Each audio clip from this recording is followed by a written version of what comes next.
We spent time this week with Chris Schmidt, the game design director for Star Wars The Old Republic, talking about 7.0 and combat styles in particular, including some new as yet unheard details. That and more coming up on this episode of the Escape Podcast for Star Wars The Old Republic. Our broadcast aspect today is EPC 393. And playing alongside me is Seema. Hi, Seema. How's it going? Max, going really well. I'm looking forward to listening to this interview, even though I've heard it before because I was there. But this week, I've also been doing some other things, including for MFN this week, we did some pet collecting. So as a group, we went around and got the Tonlet, which is a pet that you get on Hoth. We got the CZW4 Observer, which is a pet that you get from a pretty amusing quest line on CZ198. And we did the Oralkeet, which is a quest on a couple different planets, including Alderaan and Tatooine.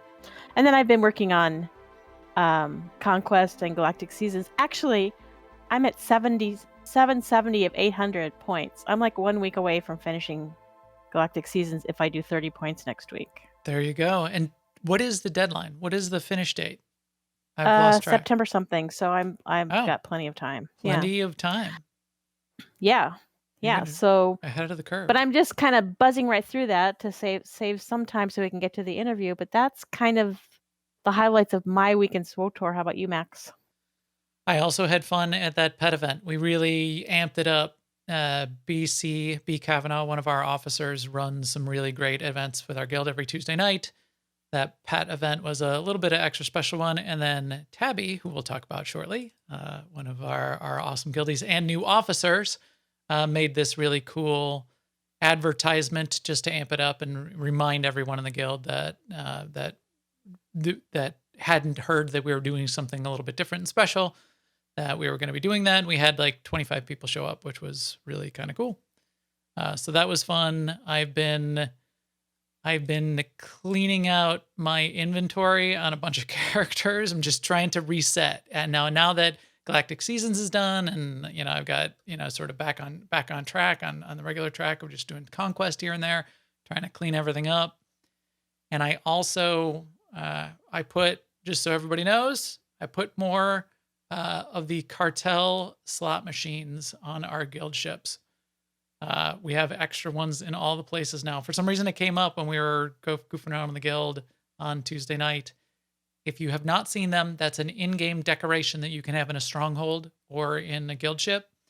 You can buy tokens for it from an NPC decoration that you can place in those ships called SWTOR. The tokens cost 5,000 credits each. You can play those tokens in that cartel market, I think it's called Contraband Cartel slot machine. And you get rep items for doing that, which contribute to, what's the name of that rep? It's the Underworld Exchange reputation. So if you do not have Legend on Underworld Exchange, that's the way to do it. Or open cartel crates. But that's a cheaper way to do it. She was also one of the first merchant decorations we got. And so she's the merchant I have in all my strongholds. I prefer the Jawa merchants. Well, I can see why they sell something that's actually useful. But yeah, SWTOR, everybody should probably have a bunch of those by now. So that's good. And yeah, that's what I've been doing. We do have a little bit of news, though. Now, an Imperial News Network report. First up in the news, the next PTS iteration has been discussed on the forums. What did Jackie say about it? She said it will be out pretty soon. I think she said it will be out before the end of the month. So maybe next week, maybe the week after. And it sounds like it's going to be Operative and Sniper next. I thought there were two things interesting about that. One is they must be saving the best for last. Why do we not have a mercenary? That is the key thing that Seema and I could really dig into and evaluate. And then we'll see if everybody, determines that we are hypocrites. And, if we get all enraged by how they change the mercenary class, then it's a little bit hypocritical because we've been saying, hey, embrace the change. The other thing I noticed is the first time they put up the Jedi Guardian, the second time they put up the Jedi Sentinel, This time they're going to put up the operative and sniper. If you notice, not gunslinger, but Mm-hmm. operative sniper. So who plays? I mean, these obviously must be main classes of somebody if they're picking the side of which ones they're going after. So some people must play force users on the Republic side on the dev team primarily, but everybody must like the operative sniper more than the gunslinger because that's what they're going with there. I thought that was kind of interesting. Okay. That's a theory of mine. It could just be completely random. Yes. That's my theory, and I'm sticking to it. And that's my But theory. this time they're doing 2 at once. Like Oh, I guess before they so. just did, Operative they just and did Guardian sniper. and they just did and they just did Sentinel, so now they're doing operative and sniper. Interesting. Well, we'll see how that works out. Yeah. What else we got? Also, we got a huge update about Galactic Seasons this week. Some really interesting iterations or tweaks or whatever for season 2, including making it much easier on the weekly ones to choose the ones you want to do so that you can do them with your friends. So Yes. that is a major change and one I look forward to. They're also shifting the focus from doing dailies to doing weeklies. So in season 1, you could get a lot more points doing dailies than weeklies, and in season 2 it's going to be the other way around. But you're going to have 10 to choose from every week, and you can do up to 7 weeklies. So it may be a very good change. I'm optimistic about it. They are going to have a daily objective, which is just simply to earn conquest points. So if you log in and if you do some conquests, you'll also get galactic season points. So They far, haven't said how sounds much conquest, and they Right. haven't said what the weekly priority objectives actually will be. But stay tuned. I'm sure they're going to tell us. Yeah. I would hope that it would be less than get one character all the way to conquest. So it's not going to be 50,000. So we'll see what it is. Simply earn conquest. Yes, could be very difficult or could be very easy. I would bet they'll set some sort of target. I wouldn't think it would be a single conquest objective because you could just click a decoration 5 times in your stronghold and be done. Could be though. We'll see. I love the idea of choose as long as it's a reasonable set of options. Choose 7 for the week, plan them out when you want to do them, and make that your key objectives for the week. Pick the And they're ones also that you doing want to do some. with friends. That sounds It sounds great. like the work they're going to do on the UI for the Galactic Seasons is going to be really cool too, because they're moving the priority objectives to their own tab, but you're also going to be able to see like which ones you've done and which one et cetera, et cetera, et cetera. So I think that will be a good quality of life change. Yes. Yeah, that'll be great. I appreciated David's stats opening the post here on the forums with, I wanted to take an opportunity to sit down with you and chat about some of the I thought that was an interesting way to kick it off. Stay a while and listen.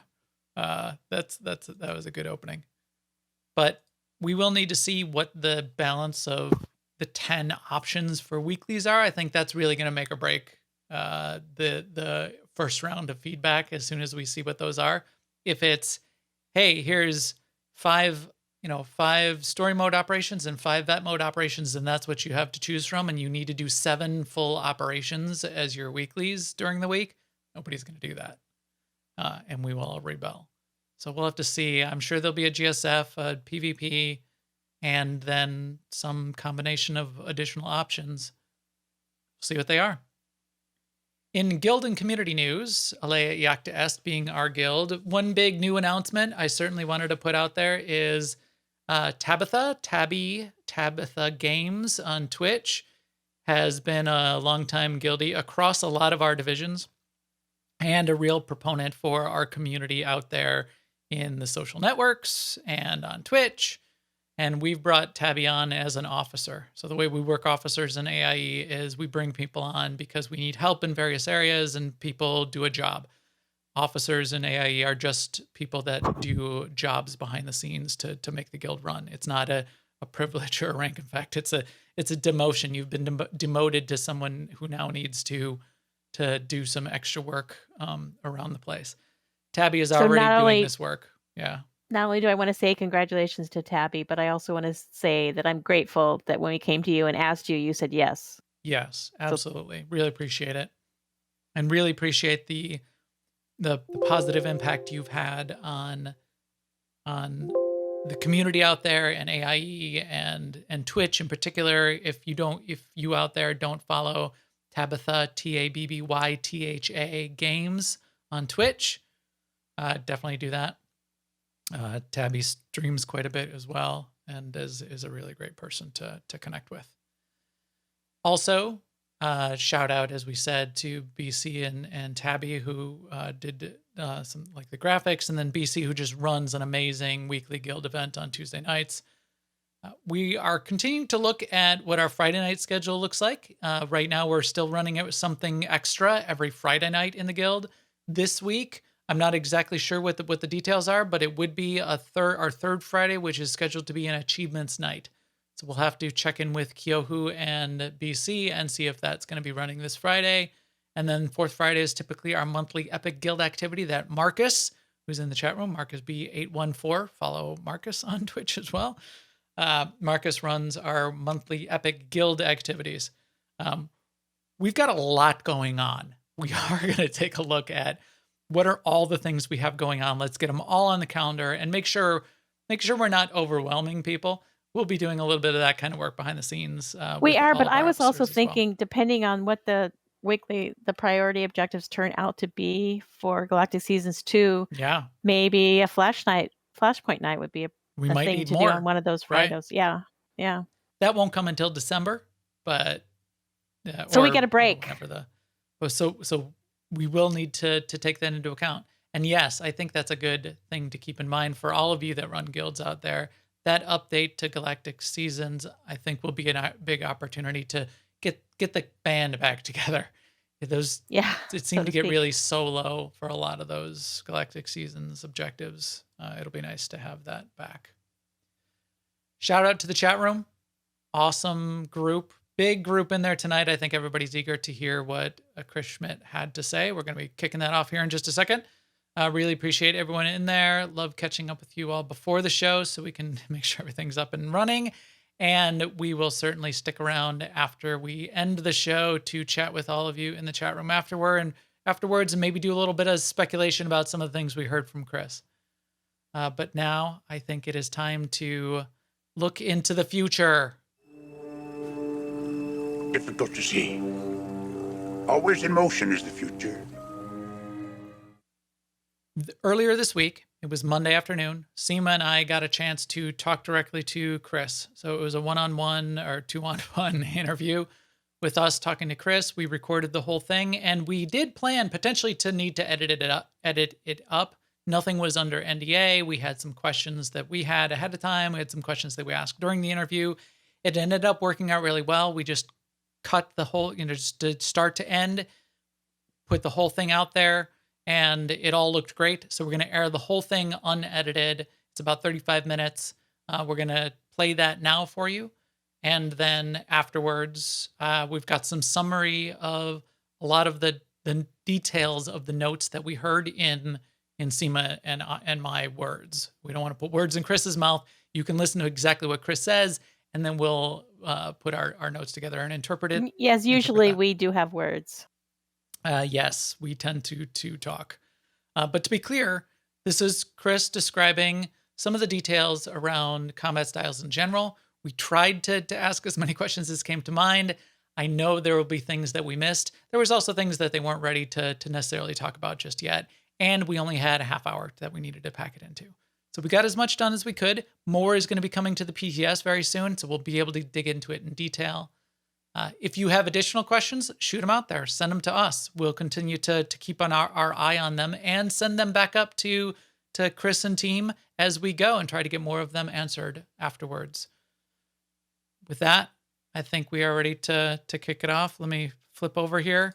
And Seema, hopefully you can hear it. We'll be chatting around in the chat room here while this plays, but this is it. Chris Schmidt, the I always have to make sure I say it correctly. The game design director, the BioWare game design director for Star Wars: The Old Republic. And here we go.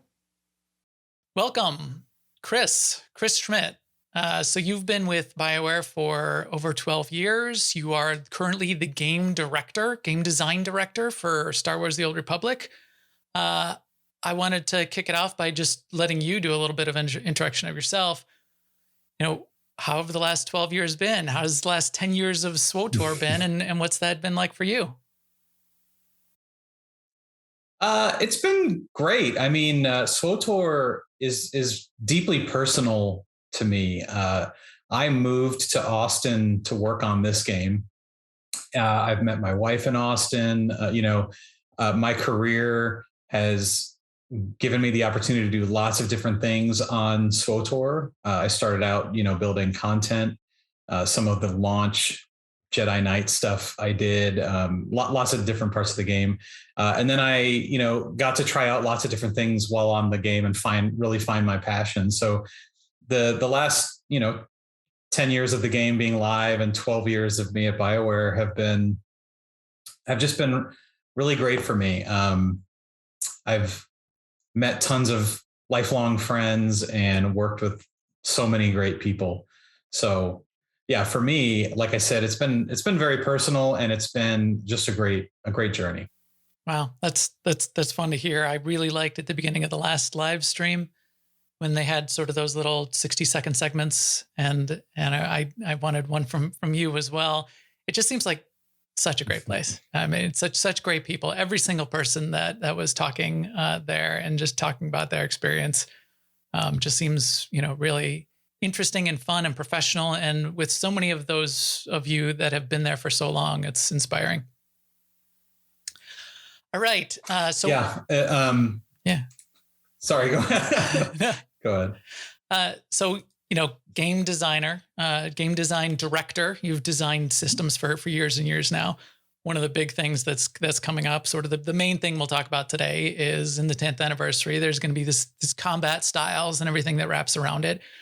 We personally, and Seema, I'll let you speak as well, but we're excited about all of it. I think I'm most excited about, just Malgus is coming back, and, I'm Team Malgus. I think he's got really good ideas. Inclusion and balance. Sure, he's, he can't make an omelet without breaking some eggs. But and I'm light side on all my characters. Killed a girlfriend here and there, but well, I mean, but he was sad about it. He didn't really want to do that. He had to, but combat styles, that's one of those game systems, right? And it's kind of thing that I think a lot of people are not misunderstanding, but aren't used to this kind of thing happening in a game.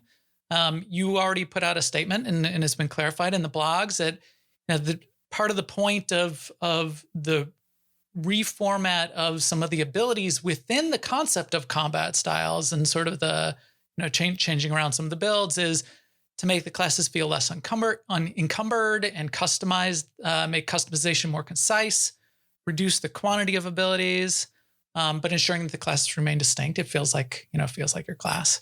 With that in mind, what's your view then on what's the upside? What's this going to allow and unlock, and why even though everybody's focusing on, well, don't take away Blade Blitz or whatever, what's the interesting fun part of this?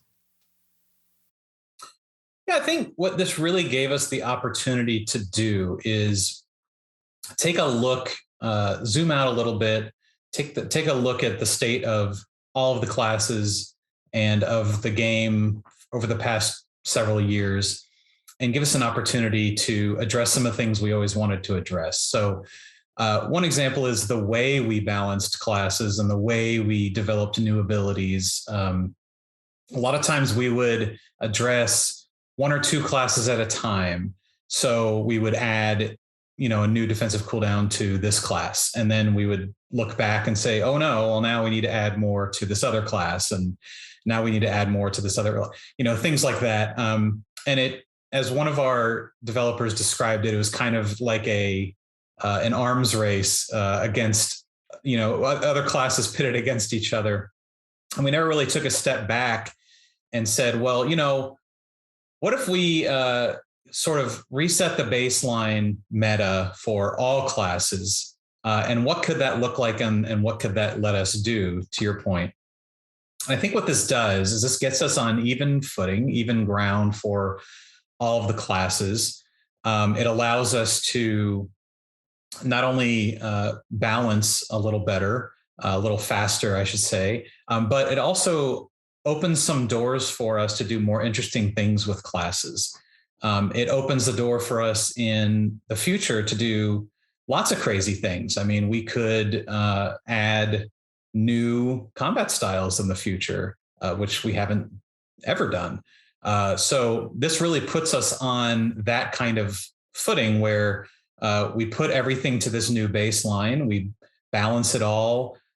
We understand, where all the classes are and how that relates to the content that various types of players are defeating. And then from there, we can spend our energies less kind of fighting the balance or the sins of the past, if you will, and more looking forward and doing more interesting things. Yeah, that's interesting. I think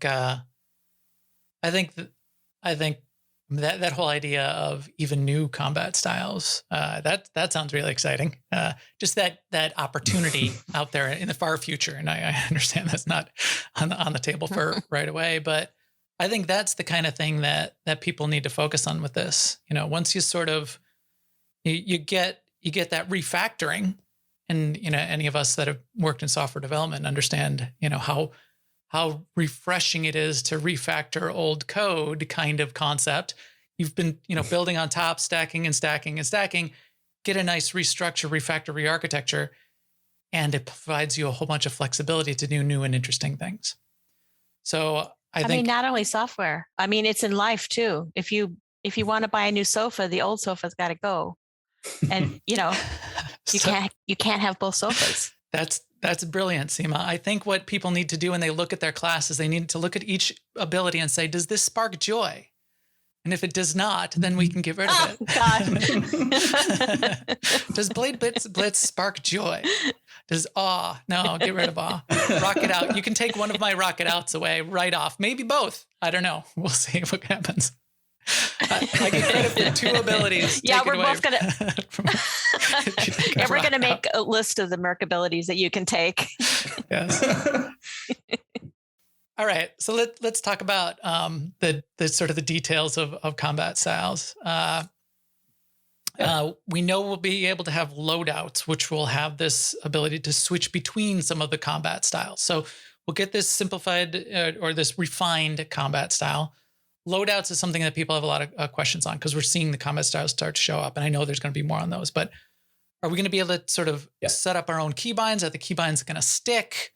Well, let's start there, and then we can get into gear, which I'm thinking. Or will they come floating down like they do initially when you first start something new? Just like scatter across your bar when you switch, or what is that going to look like?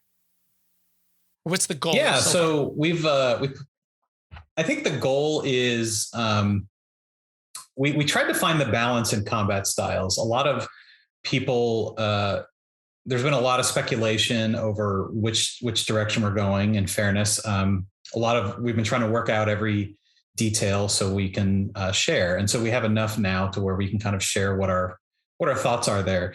One of the challenges we had is that between ultimate flexibility and a little more restriction, meaning should I be able to switch to any class in the game, kind of like Final Fantasy XIV, at a click?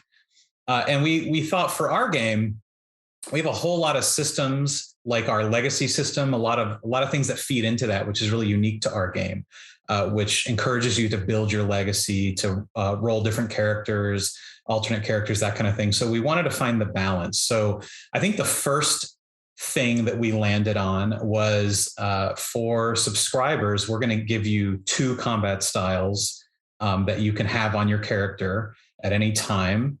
And you can switch between the 2 via loadouts. So to your point, loadouts is one of those features that really needs to make it easy to switch between my different combat styles, because, my power tech plays very differently from my sentinel, for example. So we intend on allowing you to keybind your loadouts. It would save between sessions. We intend on loadouts saving not only your equipment, but your outfitter preset. So you can say this loadout I want to be outfitter preset 2, and this loadout outfitter preset 4. Your ability positioned on every ability bar. So you can customize that for each combat style and switch between the two. There's obviously some details and restrictions around switching that we can get into in a second, but really that's the vision, is allow you that flexibility and make it easy to use and very versatile. That's interesting. And there's a couple sort of new bits in there. I kind of like the idea of limiting it to two major combat style loadouts. If you had an infinite number of loadouts, one of the things that we were sort of unintended consequences that we've been sort of throwing around between Seema and I and with other people is everyone going to be expected to almost have every loadout? And am I going to be asked to, everybody needs to switch to stealth now because we're in, Battle for Ilum, and everybody needs to switch to stealth, and every pug group is going to say, well, everybody's got all the loadouts, everybody switch to stealth now. If I'm limited to 2 and I can think about those in a real way and build them out, and I love the idea of switching the cosmetics, the outfit designer as well, and the gear. Okay, well then a little bit of a constraint there makes a little bit more sense to me. I agree, because I remember when I was playing Rift, and I played a cleric in that game, and in Rift you had something like 21 different specs you could play, and a cleric could be. You had 5 tank specs and 5 healing specs and 5 DPS specs. And it was to the point where I didn't want to log in anymore, because I would log in and my guildies would go, come and heal this or come and tank this. And I'm like, but I just want to throw lightning at something. Yeah. Yeah, that's not me. Yeah. But, yeah, so a little automation is good. Maybe 3. I would say 3, because I want a stealth one on all my characters. Oh, there we go. Now we're gonna. Seema's the one who's gonna be saying, Max, switch to stealth. Yeah, and I should point out, a lot of these things we are, we've solved internally. One of our jobs as designers, which I say over and over again, is our job is to kind of find the best solution to solve. With all kinds of different inputs, solve for the output.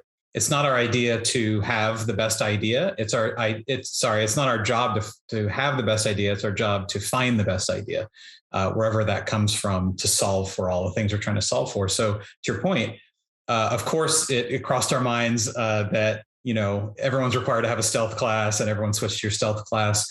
So we came up with what we thought were some reasonable restrictions. And then, of course, there's just if you're in, software development, there's always a limit to everything, right? So we tried to see what was a reasonable restriction we can make on the number of combat styles, for example, that wouldn't increase the size of our kind of data stamp on servers and things like that, to keep the game performant. You always have to keep those things in mind. So yeah, I wouldn't say that 2 is set in stone and super final. We're pretty happy with it for subscribers. Could we open up more in the future? Absolutely. I also love leaving that possibility, because we can always talk about expanding, but we can never really talk about. I mean, don't worry, but right? I wouldn't be a player if I didn't ask for more. Right. Yeah.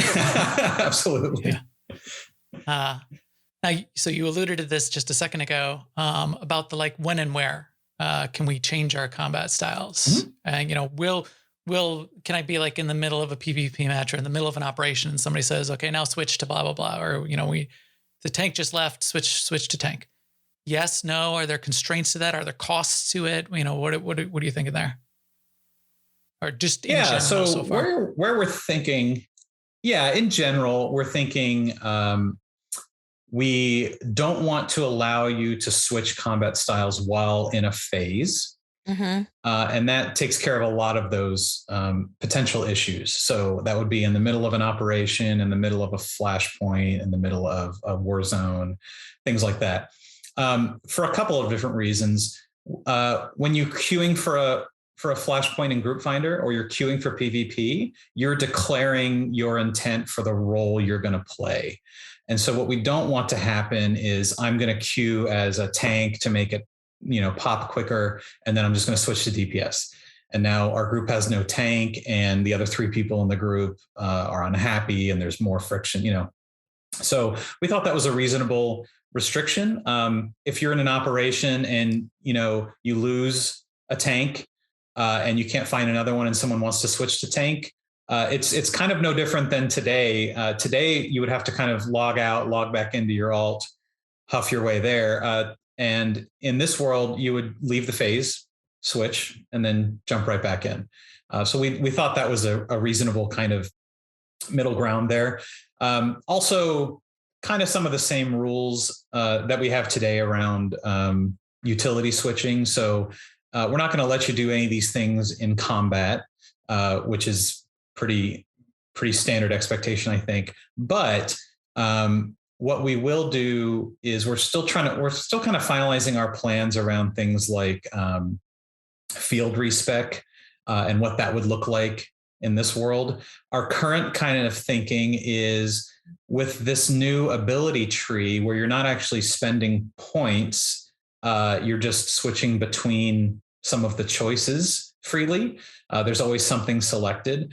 We're thinking about, you can do that outside of combat however you like, but some of the field respec restrictions would be around switching your discipline, which would be effectively switching your role, which is kind of similar to combat styles, philosophically. So same thing there, that, perhaps we restrict that to, between rounds, like it is currently in war zones, or outside of the phase, or things like that. So we're not quite firm on all the details, but that's generally our thinking. We are pretty sure about things like combat styles and ability mods or ability tree switching, things like that. And is it cost free? Is it you just switch as many times in a day as you need to, within those constraints of outside phases and things like that? Yeah. So far we haven't really attached a cost internally as we're kind of thinking through things to switching combat styles. And we don't really have limitations outside of the phase.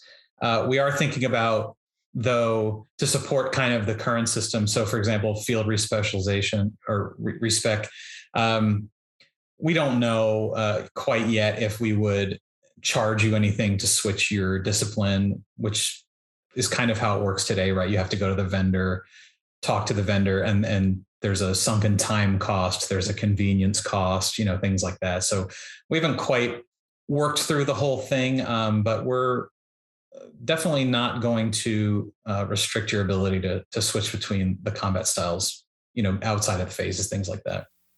And then the last sort of switching, what about levels?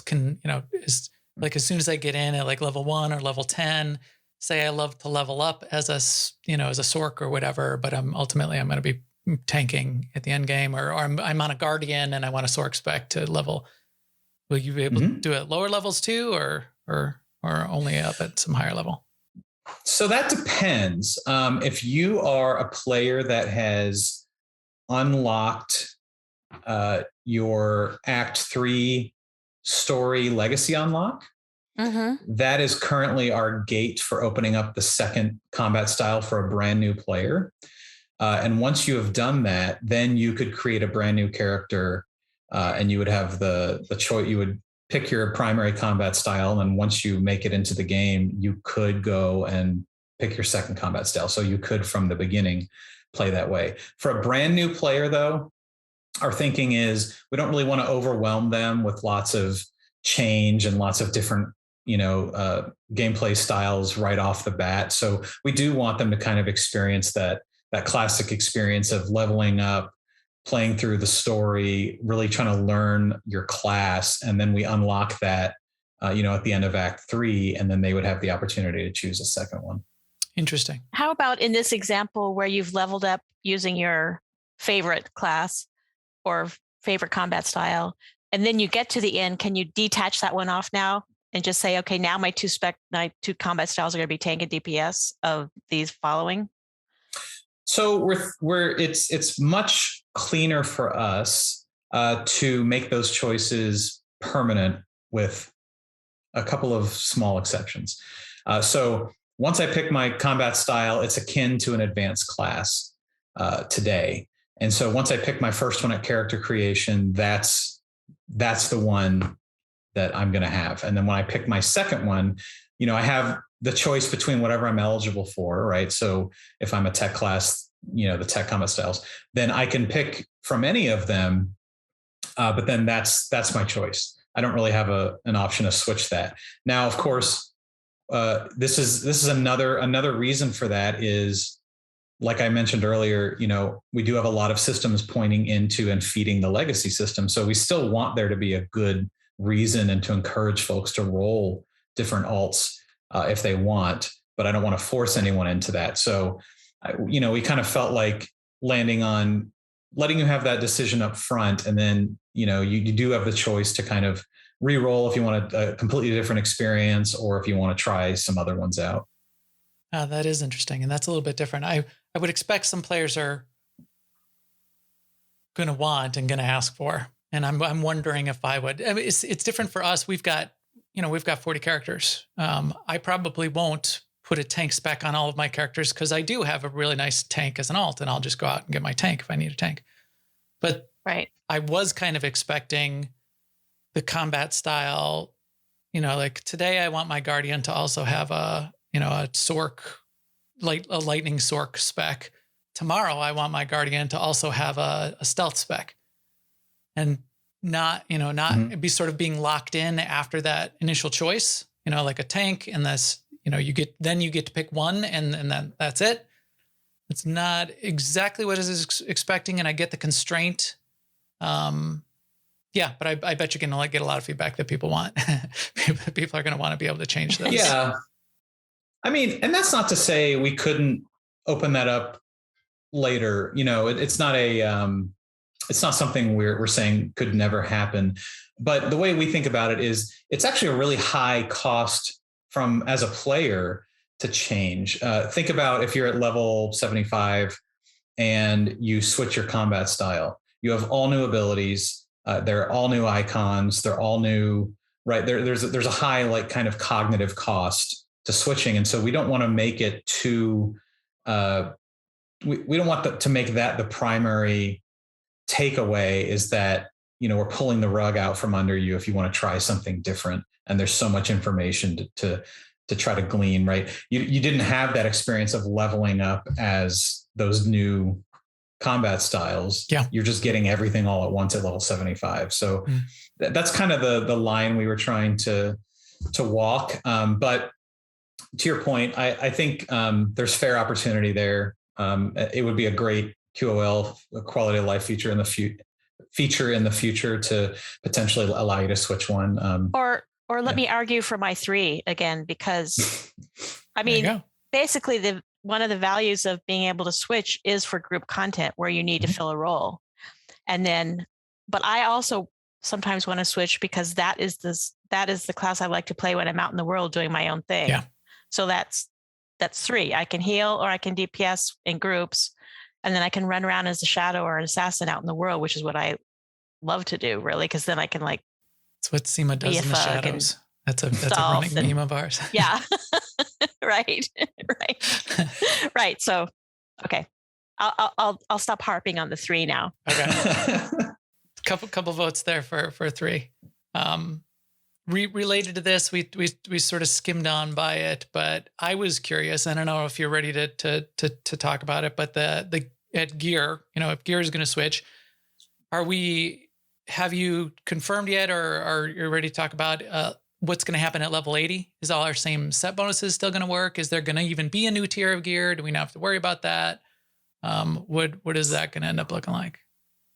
Yeah, so I can share a couple of tidbits there. We're not quite ready to share the whole plan, But we definitely will have some changes to gearing at level 80. The thing I can say is your current set bonuses won't work at level 80. Okay.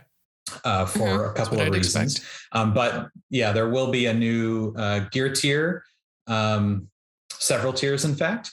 And we're taking the long view here. We're planning for, a year plus of gearing, kind of budgeting all of what we might need in now to give us the flexibility to constantly update. And so, like I said, we'll have more details there, but it's pretty exciting, and some of that will show up on PTS at some point. Great. Okay. And I'm sure you're thinking about all of this. One of the things we were thinking about is like tacticals. We've got some like the cosmetic tacticals from Swoop Racing. I call them cosmetic, but the non-combat kind of tacticals. Some of those I want to work. I hope they still stick around. Some of the ability tacticals, though, I would expect can't. So depending on how classes change, or they'll need to be tweaked or re-engineered. So I'll be interested to see that come to the PTS as well. Yeah, and that's absolutely right. I think some of those cosmetic ones, as you call them, which is fair, a lot of those I wouldn't expect to change, but as people may or may not have noticed yet, some tacticals, some current set bonuses are being rolled into some of the class changes, some of the more popular ones, or some things that have turned rotational. We will put those and combine those, or add them as ability mods. So what that means is we can't have the tactical and that built into the class at the same time, but I would expect some changes related to that. Now, I wouldn't say across the board tons of those would change. Someone characterized it to me as maybe 10% of the combat tacticals, but yeah, definitely something we have to account for. Well, that's great. Okay, that's really good to know. Related to that, combining, and I think this is something else people need to think about in this restructuring. Some of this is combining of abilities, collapsing abilities, or abilities and passives and that kind of thing. I wasn't clear on from looking at the PTS, and maybe I just missed it, or maybe it's not ready yet, but the utilities. Are utilities now like rolled into the combat style, or is there still going to be like a utilities tab that we pick utilities on in addition to picking our combat style choices? What's the direction there? Yeah, utilities as they exist today, like points that you spend, that kind of thing, are going to be gone. Okay. They're replaced by kind of this tree structure, and the tree, there's a couple of advantages there. Not only can you kind of freely switch between the things in the tree, like those choices, but that enables us to actually roll utilities, some of the utilities now, into not only some of the base abilities, but some of those other choices. Another really cool thing I like is if you're brand new to the game, you're playing, you're leveling up, you don't really understand the utility system, you can get yourself in a situation where you never set utilities. You have all these unspent points. Yeah. It's happened to me a few times if I make a new boosted character and I just forget. In this system, we're always going to pick something for you by default. So you're never really in a bad situation. We're just going to, give you a default choice immediately when you earn it. And then you can change it to suit either your needs, your play style, or things like that. Got it. That's interesting. Couple other sort of the constraints, just general commentary, the light versus dark alignment. I got to have dark alignment if I want my Jedi to be able to shoot lightning. So that seemed really sort of like lore-y to me. So that was one. I don't know. And you can decline to answer any of these. The other one, which I get almost from a potentially a technical perspective, but I think also lore-wise people would like to break down, is tech versus force. Why can't I be a Jedi with blasters? Mm-hmm. So what's your perspective on both of those and what you've sort of stated so far in the streams? Yeah, I think I can address the tech versus force first. That one is more of a technical limitation at the time. It's something that we could certainly explore in the future. And some folks have picked up on it, but a lot of it has to do with the way our animations are structured. And the weapon doesn't really define the animations. So if I put a lightsaber in your hand, you might be shooting it like a gun, today, unless we do a whole lot of, new animations and things like that. So it's just a time and technical constraint. But we thought this was a great first step towards something like that we could potentially do in the future. On the Force side, there is a pretty compelling lore reason to have that restriction, but we do want to give that flexibility, but it needs to come with that kind of alignment change. So, for example, if you're a brand new player and you want to play as a Jedi origin story, we're only going to show you the 4 Jedi, alignment, light side alignment combat styles. Now, we will give you the opportunity, though. Again, if you're brand new, you want to grind up to dark. You're like, I'm a dark side Jedi. This is what I want to be. Once you hit the threshold, once we hit Dark 5, Legacy Unlock, we'll give you the opportunity to flip your combat style to the dark themed mirror, even if it's your first combat style. So that's what I said earlier with a couple of small exceptions on as a permanent choice. Well, we'll give you the option. Now you don't have to, you can decline that and stick with your light side choice.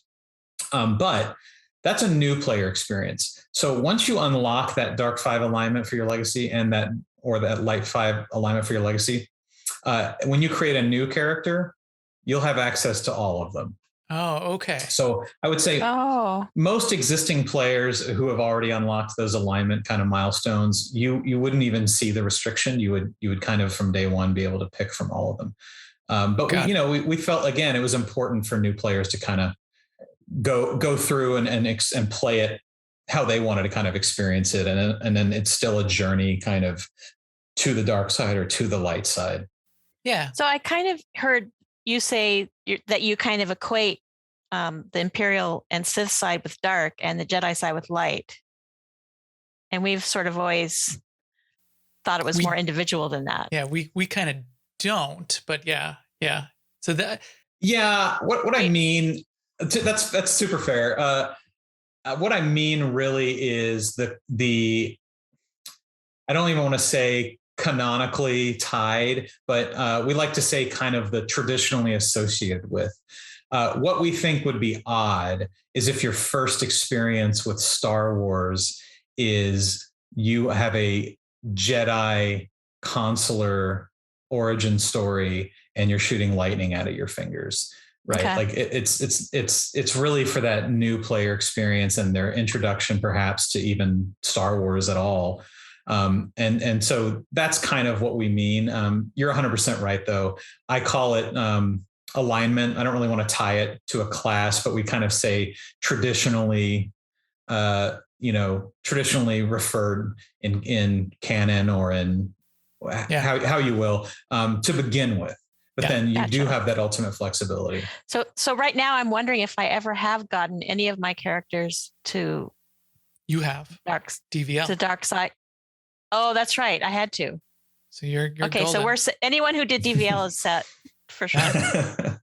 So we get to have our lightning storms on all of our force wielders. There you if go. we want, yeah.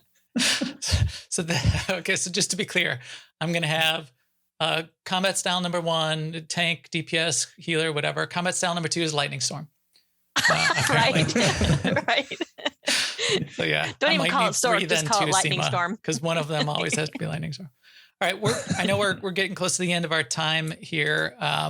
Anything else that you think that you're surprised people aren't asking yet, or or just what are you really excited about as a player, as a designer and a player, about combat styles in this whole system and what's coming? Yeah, I think we've only been able to to share some of the things that we're doing so far. But what I'm super excited about is how all the pieces kind of fit together. Like I said, we're not quite ready to talk about itemization changes at level 80 or how we're even structuring the content or how you experience the content or choose how to do content each week. But I think all of that kind of complements what we're trying to do with combat styles. And specifically with combat styles, the thing I think that's really interesting is in a lot of ways, you will have the ability to change the way you have your core rotation or to alter some abilities, which could really change how you play the class in a kind of similar way philosophically to tacticals. And we're building a lot of that into this system, which I think is interesting. So I know a lot of folks, I've seen a lot of feedback where abilities are being compared to like the same ability today. But in fact, there could be a lot of changes to that ability that would be coming, right? We'll build in some more utility or a more powerful version of that ability that you didn't have to opt into. And then maybe there's an interesting change in addition to that could really kind of change when or how you use that ability. So eager to share more. We're looking forward to releasing more and more on PTS as we have it ready to go. But I really think it's interesting. And I think folks will really find that there's quite a bit there. It's one of those things we want to be easily approachable, easy to understand, but then there's a skill gap there. If you want to min-max your combat style, that's still built into the system too. So there's been a couple, lot of side comments in here that are getting me a little bit excited as well. Just that the little tidbits about itemization is going to be interesting, and I think we are all looking forward to the breadth of what's coming in 10th anniversary update. I already have several things in my mind that I'm convinced are going to happen. Yeah. Well, we'll around this interview, we're going to do our irresponsible, unreasonable speculation on all the things, but absolutely predicting. Yeah. But we promise we won't put that on you. That's not on you. But yeah, we're excited. We really appreciate you guys putting all the work into it for all these many years, and we're here. We're in it. Certainly, we've been in it here for 388 episodes or whatever. I don't even know now. I always get it wrong, and then I realize, oh dang, 400 is coming next week. I guess we don't have anything planned for that. I know that's going to happen in the next month. But yeah, so anytime you want to come back and talk to everyone more about what's going on, I think there's going to be a lot to talk about in the next few months, and I'm looking forward to that. Oh yeah, we would love to have you. Yeah, I think there will be, and that's one of the most rewarding parts of working on not only a live service game, but this game is really, it's a rare treat as a game designer to put something in the game, immediately see it out in the world, get feedback, and then have the ability to take that feedback and build it into the next thing you're building. And that's what makes this just incredibly rewarding. Is I think the community in this game is fantastic, and we're always learning, and we're always seeing new perspectives. And yeah, that's what really makes, working on Star Wars pretty great. And especially when you have some big ambitious plans for your 10-year anniversary. I mean, how many games get to say 10 years? Yeah. Not many. Nice. Yeah, no, absolutely. Very well put. That's great. I'm all excited now.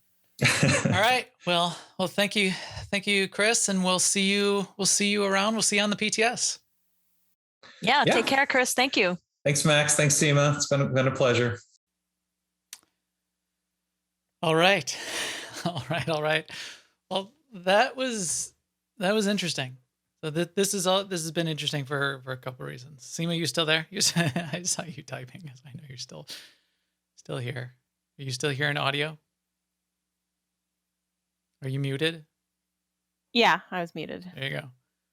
That was the most I've ever typed in Yes, it was. You did type a lot. I typed a ton. That was the most I've ever had the opportunity. So when we're normally doing the podcast, I can't like watch the chat room as much. And so now that, for the rest of the show, I'm not going to watch the chat room as much, um, as you can expect. But it was really kind of cool to sort of be in the chat room and be like interacting with the interview. This is like the third, fourth time I'm going through the interview. It was fun to see it. And it was definitely Inception like though too, because I kept hearing Chris say things, and then I would think something in my head today, and then I would see, variant me from Monday think the same thing and then say something about it. That was weird. Anyways, I'm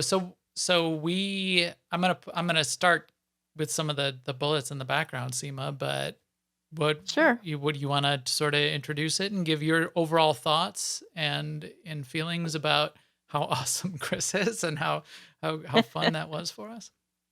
Yeah, I mean, well, Chris is, yeah, he's very awesome. He's so knowledgeable and articulate, and it was really great to get the sort of background and what they were thinking, and what they wanted to accomplish, and where the limitations come from, and what the limitations are meant to accomplish. And by limitations, I mean things like only 2 combat styles. Yeah. Yeah. I'm hoping that we get a bunch of loadouts, right? I didn't, and I kicked myself once I was going back through the Yeah, interview. We're me limited to too. 2 combat styles. That's clear. I mean, that's sort of been defined. Well, at this point in the design, they've said, okay, we're going to have 2. You pick one when you create the character. You pick another when it comes later. And if you've got it unlocked for your legacy, then you could pick 2 right away. But whenever you pick them, they're a permanent choice. That's the current design. Loadouts, yes. I'm hoping you get more than just 2 loadouts. Treat them like Right. outfits. Let me have a bunch of loadouts, and because that's spec within the combat style within the Right. advanced class. I agree. Right. I mean, yeah, because so basically, what I was wanting when I said that about 3, I could Yeah. still do that with 2, because I could have, on my Merc, I could have a DPS spec and a healing spec, or even 2 DPS specs Right. and a healing spec, as long as I could switch to them easily with loadouts. That's what stops you from doing it now, because I don't want to mess with the buttons every time. I mean, I also don't want to learn how to DPS, but I could get over that part. But if you had Um, 3 loadouts, you could have right. tank, DPS, Right. and healer all on one character. Yes, that's right. And then my second advanced class, quote unquote, or my second combat style could be, you know, shadow or whatever I want to do. Yeah. So I'll dig into that. We'll try to chase that down with Chris. So we did put together 6 slides.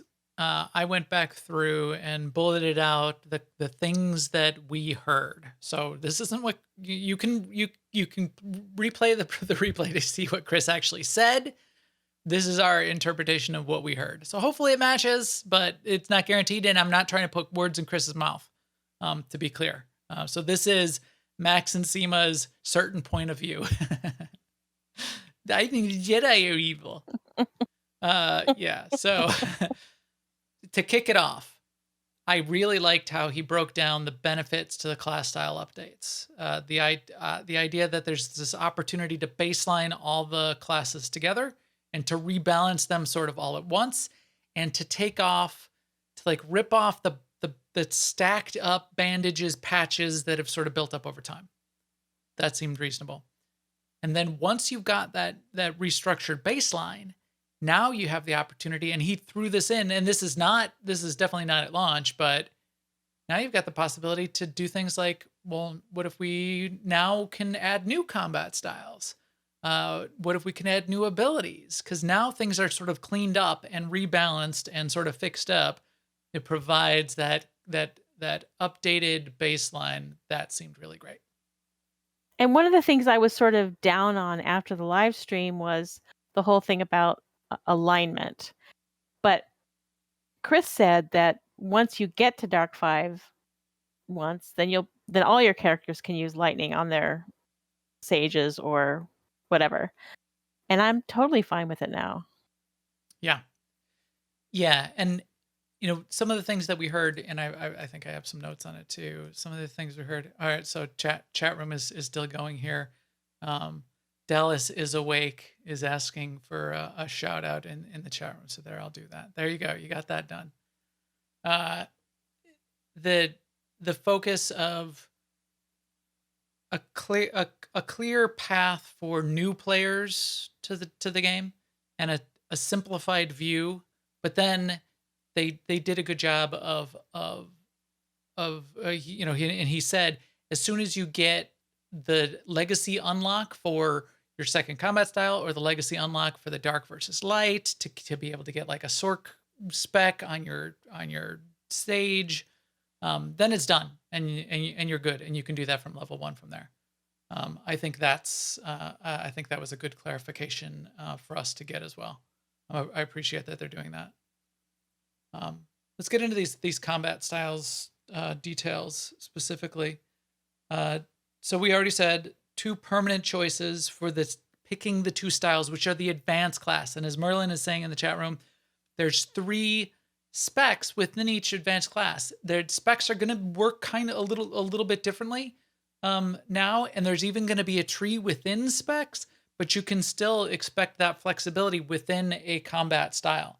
So if you're picking, say, the Sork combat style, you're still going to have Sork healer versus Sork DPS as 2 specs within the style. So yes, you're limited to those 2 permanent choices for your combat styles, but you that kind of opens up 6 trees then that are available to you. That's interesting to know, and it doesn't necessarily as limiting as I thought, but as you saw in the interview, I said I expect you might get some pushback. People might ask to change that advanced spec, and it would be nice to be able to. I mean, it's one thing that kept playing in my mind too when we were thinking about this is back in the day and forever, really, since then. One thing they've always said is that you can't change your advanced class. And basically this is saying you can change your advanced class. You can't change it, but you can add a different one You in. can add one more. Yeah. But then you can't change that one. So it's both consistent, Right. but it opens up another. It like doubles the flexibility. So that's fine. And he said why. He said why to the 2. Having 2, it fits within dev limits. They always need to think about that. If it's more than 2, there's a lot of data that they might need to pack in there if you've got all these choices amongst more than just the 2 advanced classes. And this might be why they limit like loadouts to only 2. Could be for similar reasons, and we should press for at least 3 loadouts, I would say. But and the other thing I thought that was interesting too, and resonated with me, was the idea that limiting it to 2 styles on a character, it still makes having alts interesting and valuable, and it makes bothering to want to or bothering to go through leveling up an additional class story a valuable experience. So I like that, and that seemed reasonable to me. Also in this category of combat styles, I did ask specifically, utilities are gone. There are no utility points anymore.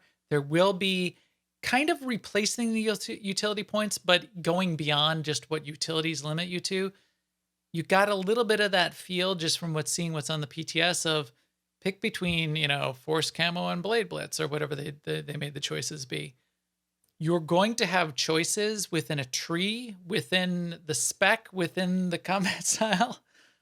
It won't be utility points. It won't be the, pick, here's your utility points, pick among these 6. It will be like, here's, in level 2 of the tree, here's 3 choices, pick one of them. There's one already picked as the default choice. You get to sort of fill out your tree. That's the way that's going to work. That seems interesting and reasonable to me. tech versus force. He explained that as a technical limitation of like how all the animations work and all of that. They would have to redo animations. Kind of a bummer, but I get it, and I'm okay with it. I like the idea of, a lightsaber wielding mercenary, and I like the idea of a blaster wielding Jedi, but yeah, I also get that you gotta put a game out. And then light versus dark, and I thought this one came out better than I expected. Mm-hmm. Right, assuming that it carries forward. I mean, and when yes, and I what hit do you mean by carries forward? Well, I mean that it's retroactive, right? So I hit Dark 5 during DVL, but is that going to count? Or are they going to say, well, we can't really go back in time. You have to do it again, which I wouldn't be all up that mad if I had to do it again one time. But, yeah, but even and that since, should be dumb. I mean, do they even know what we did? I know. They don't even know what we did for DVL, right? Because they wiped the achievements. But you still have, I mean, the Dark 5 achievement still exists, not the DVL, not the fact that you happen to do it for DVL. Yeah. But I know. Yeah, I you're know. right. But You're I right. have to get that in. Yeah. The idea that there's they do operate within the LucasArts world. So what's the deal with the canon experience, and is your first introduction to the Old Republic to have Jedis shooting force lightning out of their hands as your first character? That would potentially seem a little bit weird. That seemed reasonable to me. And I bought that story. Right. I hadn't until he said that. But yes, I agree. We did get the little bit more detail on the loadouts. Keybinds included. We were worried about that. If you're going to switch, even though you remembered what all my abilities are, you're just going to like re-dump them onto my bars in random order. No, they will keep the keybinds. I like that they added in keeping the outfit choice. I didn't dig into it in as much detail as I wanted, but I heard, and did you hear this as well, Seema, that it includes your equipment. So basically, your gear, your gear set that you're wearing when you switch loadout. Yes. That's I heard. I definitely heard the outfit. I heard the outfit. But that's nice, but minor. But that's minor. It's minor because you just have to click on that. Yeah, right. It's minor. But is it going to change all your gear? But I mean, that also still opens up the question of, then should I make sure that I'm carrying around 2 gear sets, or is it going to go into my legacy bank and grab all the gear? I don't know. I mean, if we can have a bunch of loadouts, I would even have different loadout for when I was doing Duxon versus when I was doing everything else. And carry around, 3 to 4 gear sets potentially? Maybe. No, what I just meant is like I would have it so that it just switched out my my focus retribution and serendipitous assault. Yeah, right. And maybe even my tactical. Yeah. And that would be the only difference in that loadout, but I could just hit that button instead of searching for my inventory for them every time. And loadout and a 75, a non. Yeah, wow. That's a good point. He did seem pretty clear on the idea that no cost to switch, no cooldown on switching, as long as you're in a place where you can switch. And it seemed really reasonable to me to say that you wouldn't be able to switch inside, inside a phase. So not inside an operation, not during a war zone, even though Zen in the chat room, Zen is saying, I wish I could switch during a war zone, go around a corner and suddenly you're stealth. The tank turns into a stealth character and stealths out. Yeah, that would be pretty crazy. That all seemed reasonable. This was interesting, and I don't know if everybody caught it, but he did start to talk a little bit about, and I see the chat room talking a little bit about level 80 gear, and there's more questions that this opens up, and we're going to have to get into it more, but this was some new information. We will have new gear at level 80. That's confirmed. We expected that we would, but now it's confirmed. Current set bonuses will not work at level 80. So they'll probably stop working. They'll work until level 79, and then at level 80, the current set bonuses will be gone. Sad, but I get it. And then he said there will be a new gear tier starting at 80. In fact, multiple tiers of gear with a year-long roadmap for how those tiers should work. That You should say roadmap. well, I didn't. Did he say? I didn't say roadmap. He didn't say roadmap, but he said something year-long. Something. Yeah, he something. said it was a year-long view, but I just want to stay away from the word roadmap because it just raises weird expectations. All right, here, let me fix it. Not roadmap, year-long view. There we go.